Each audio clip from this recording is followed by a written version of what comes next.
I was once asked on some tips or helpful guides on making good composition for video making, specifically for YouTube videos.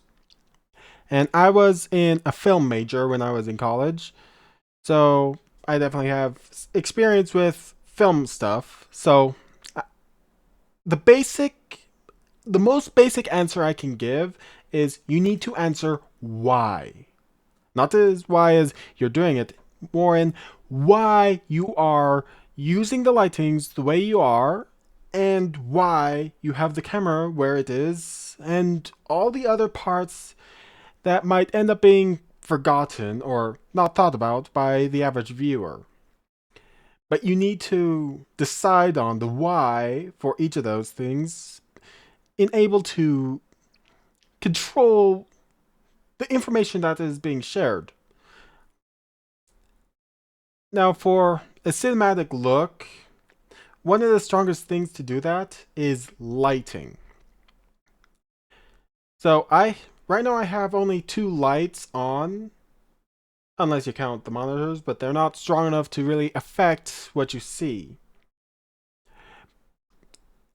But what we what the film industry calls the lights, we call them more like light sources because even the walls of this closet, they count as light sources because they also can light parts of me or whatever they want the light to light up to light up. And depending on how sharp or soft the light is dependent on how big the light source is in comparison to the the thing that they are lighting. Like, for example, I'm turning off the light in front of me just to show you a small light that's on the phone.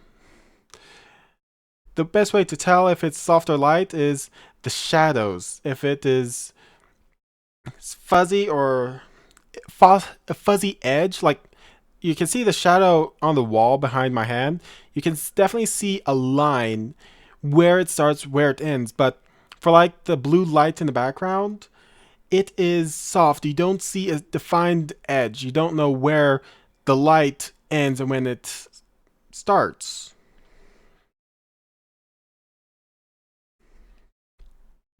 And I'm using app controlled light bulbs that can change color.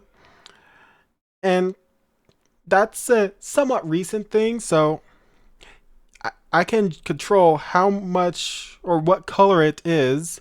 Like, it makes the red light in front makes the backlight look more purple, but those are choices to decide. Like, this looks pretty nice. You can decide to do a light thing because you just happen to do it and you're like, yeah, I like that look. And the amount of light or how bright the light is depends on how close the light is and how much power it can produce. Like right now, the light in front of me is the app is saying 6%, but well, here's full percent, and my face is getting a bit washed out. But you can technically still say this is a cinematic look because you have at least two shade styles or light levels on my face or whatever the subject is that you want the camera to focus on.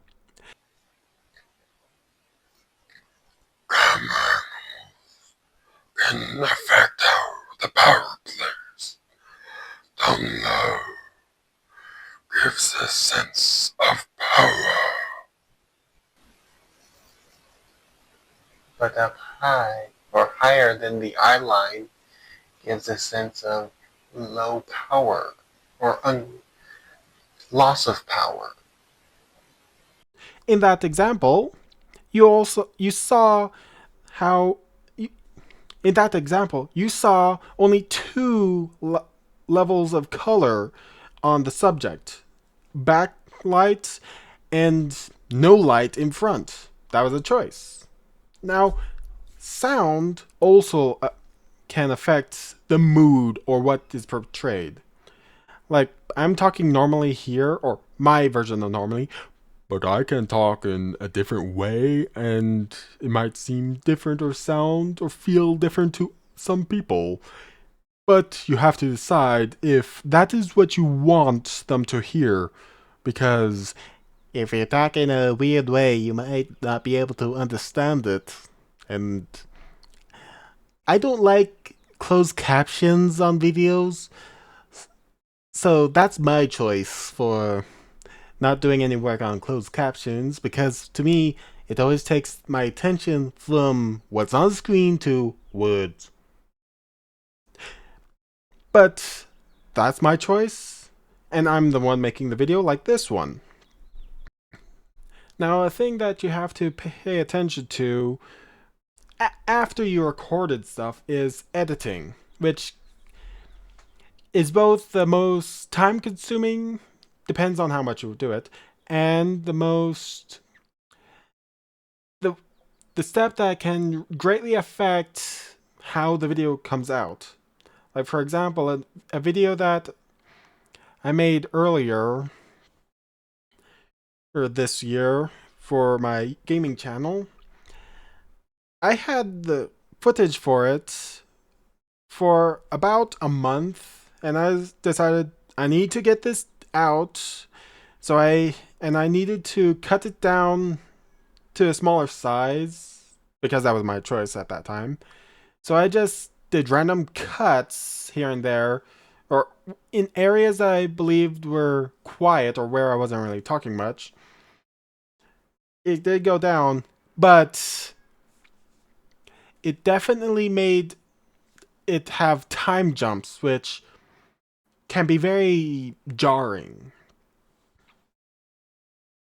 But my reasoning at that time, or my opinion on my reasoning then, was, I would say, justified because I wanted to get the video out. I got the video out, but if I had to do the editing for that video over again, I probably would do something different. Like, for example, a video that I made in my college class with the other film major students that I directed and wrote the script for.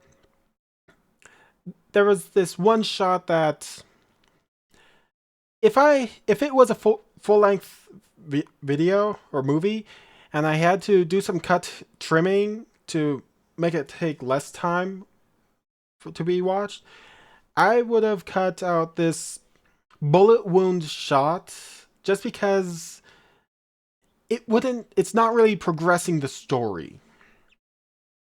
And I decided in that same shot, or in that same movie or short story, I decided to have it black and white, like old time mystery movies, and have it very dark like to add a bit of a mysterious feel to it. And I wanted hard, sharp shadows for most of it. Another thing that you can possibly include, which you can either disregard or totally use to your advantage, is a soundtrack or other sounds. But soundtracks are definitely the stronger ones, but in my opinion, but other people have different opinions, which I'm not going to say it's wrong or anything. I'm just saying they have their own style. But if you're wanting to make a movie or video, you need to make why as something you answer for each of the things you do. The different ways things happen is totally up to the person in control of the story or what happens or is recorded. So, I would say it's up to you. It's not me. All I get to choose is if I watch it or not, but it's up to you. The one making the videos or the one editing or whoever is in control of what is being made. They choose what the video is. Sometimes they are good choices or good reasons. Others, they probably need to be revisited.